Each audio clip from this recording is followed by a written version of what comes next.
Olá, pessoal do TV Atualidades do Direito. Tudo bem com vocês?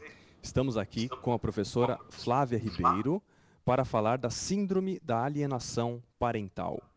Houve uma modificação legislativa em 2010, com a Lei 12.318, regulamentando a questão da alienação parental. Nós vamos conversar um pouquinho com a professora Flávia a respeito desse tema. Tudo bem, professora? Olá, boa tarde, tudo bem? Tudo bem, podemos conversar um pouquinho sobre o tema.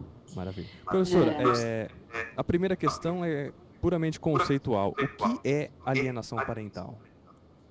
Bom, a alienação parental, na verdade, é considerada aquela atitude geralmente relacionada ao genitor que tem a guarda efetiva da criança, do menor, mas geralmente é aquela atitude do genitor que não se conforma com o fim do relacionamento, com o fim do casamento, e passa então a colocar a criança entre o entendimento do casal.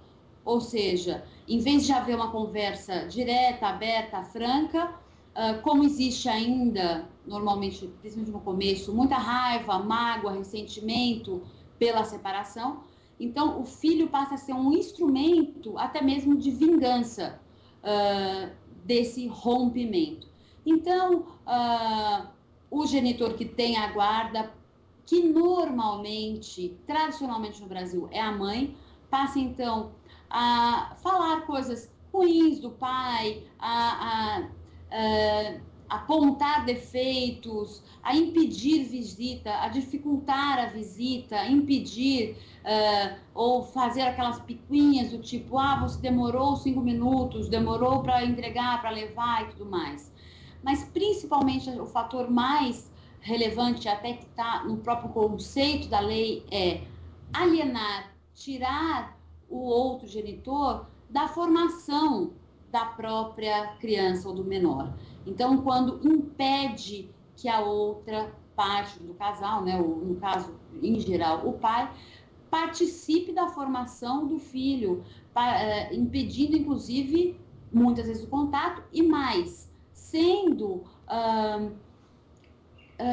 denegrido, tendo a imagem denegrida. Isso é muito importante, porque normalmente é frequente. Olha, seu pai fez isso, seu pai faz aquilo, olha, seu pai não te ligou, e às vezes até ligou. Ou seja, toda essa situação ruim que acaba se instaurando em razão do problema entre o casal, se transfere para o filho, e até em razão dessa vingança que se vê entre os casais que não estão confortáveis com a separação. Então, professora, nós podemos identificar que existe uma relação entre alienação parental e guarda. Eu diria que sim, inclusive porque são 3 as formas de guarda. Uma delas é a unilateral, quando só um dos genitores tem a guarda, ou a mãe ou o pai, no Brasil mais comumente a mãe, e o outro fica destituído da guarda e do paterpoder e do poder de efetivamente decidir sobre o futuro da criança. Por exemplo, decidir em que escola vai colocar, decidir qual é o melhor plano de saúde, decidir se a criança ou o adolescente já pode passar a sair sozinho, ou fazer isso ou aquilo, ou quais atividades, etc. Então, a unilateral, inclusive saiu na semana passada uma reportagem dizendo isso, da relação estreita existente entre a guarda unilateral e a alienação parental. Inclusive, eu tenho alguns casos profissionais no qual, para melhorar a situação da síndrome da alienação parental, eu sugiro e ingresso com uma ação para modificação da guarda, pedindo, então, a guarda compartilhada.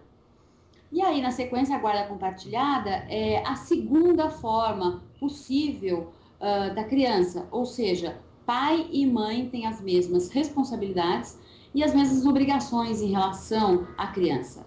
Então, eles decidem conjuntamente o que vão fazer com a saúde, educação, formação em geral dos filhos. E não fica, a decisão não fica só com um ou só com o outro. Uma outra é a alternada. Ela não é muito comum no Brasil, ela é muito comum na Europa. quando inclusive os menores passam 6 meses com o pai, 6 meses com a mãe, 6 meses com o pai, 6 meses com a mãe. Então, a responsabilidade, a obrigação da definição, da tomada de decisão, fica com aquele que está na guarda naquele momento. Portanto, ou seja, nesse período de 6 meses, ou então, se for o caso de uma semana, outra, quem estiver no momento com a guarda da criança. Essa é a alternada. Mas existe sim uma relação estreita da relação entre a guarda, a forma de guarda e a alienação parental. Ela é muito comum quando ela é unilateral e a gente chama até que ela é um antídoto, a guarda compartilhada é um antídoto contra a alienação parental. Porque como os pais têm que se conversar com frequência, para decidir com frequência as coisas que são melhores para o filho e tudo mais, acaba não existindo ou não aparecendo com tanta força a síndrome da alienação parental. Perfeito, professora Flávia. Uma última questão, a guarda compartilhada, ela foi positivada em 2008, a questão da alienação parental em 2010. Mesmo assim, sendo recentes, temos já tratamento em varas especializadas, posicionamentos em tribunais superiores sobre esses dois temas que são tão importantes? Olha, a guarda compartilhada, ela é muito bem vista nas varas especializadas, ou seja, nas varas de família e sucessões. Tanto é que a maioria dos casos, hoje, por exemplo, casos até de atores e atrizes de Globo e tudo mais, que se conhece, normalmente ou comumente se estabelece a guarda compartilhada. Eu diria até que hoje ela é mais comum e ela está sendo inclusive a preferência dos juízes. Então já, apesar de ser muito recente, foi uma lei que entrou muito rapidamente na ideologia, no entendimento e na aceitação dos juízes de família.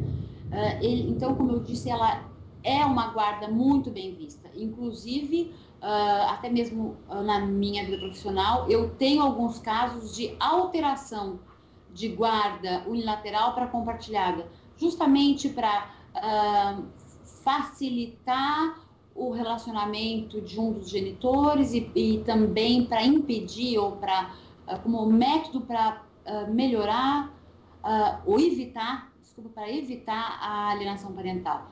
Então, está sendo comum a busca dessas varas especializadas para modificação da guarda. Perfeito, professora Flávia. Muito obrigado pelas suas explicações. São temas importantíssimos, que precisam ser esclarecidos e cada vez mais utilizados na questão da guarda compartilhada. E como a senhora bem colocou, foi muito feliz na colocação, é um antídoto contra a alienação parental. Então, muito obrigado. Até logo, então, boa tarde. Então, professores do Brasil que acompanharam esse vídeo e queiram participar conosco, mandem um e-mail para contato@atualidadesdodireito.com.br e participe você também da TV Atualidades. Obrigado, tchau.